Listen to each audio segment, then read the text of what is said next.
Hi, this is Nathan Losey with Java 1 for October of 2015 with my final assignment for the month, our connected application. You'll see it's up there on the screen.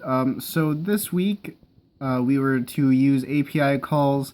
The API I selected was the World of Warcraft Armory, specifically their item database. And as you can see, it's listed there. We've got some example IDs that will work. So for structure and efficiency, we do have the necessary files and nothing else here. We started with the blank application.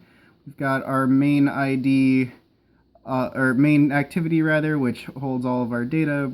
We've got our imports. I did use a couple of external libraries, the big one being the Google's JSON, which is a JSON parser that we used to handle the incoming information. So that is our structure and efficiency. For our URL connection, we do connect to the World of Warcraft API. We do have a custom concatenating URL for this, and I'm going to find in the code here real quick. At the beginning of the code here, it sets up the, here we are, we get the URL front and back as listed here, and then it fills in the ID that goes into the URL is what the user inputs, and I'm just going to demonstrate that right away.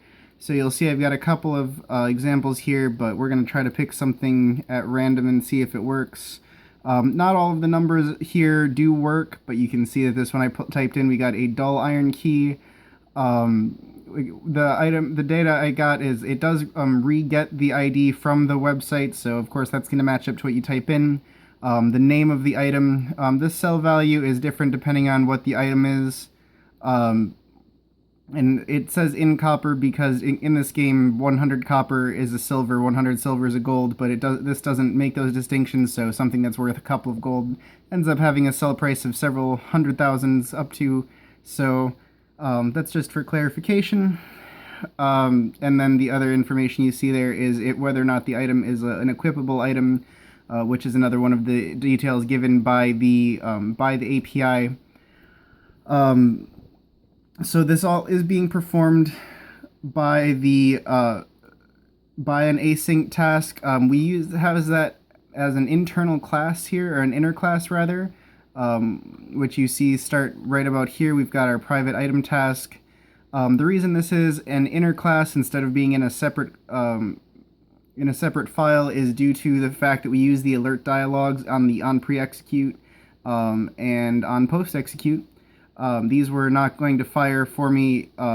It wasn't able to access the activity from being a separate file, so that was the way we could get those UI tasks to be completed within those methods. The connection check is handled by a separate helper class. We call it network helper. It's a real short class here. It just does the check, uses the network manager to get the active network info, and returns the is connected for our Boolean check method, which is called at the very beginning. The do in background first does the helper check. You can see there. And the JSON again, you see is parsed out.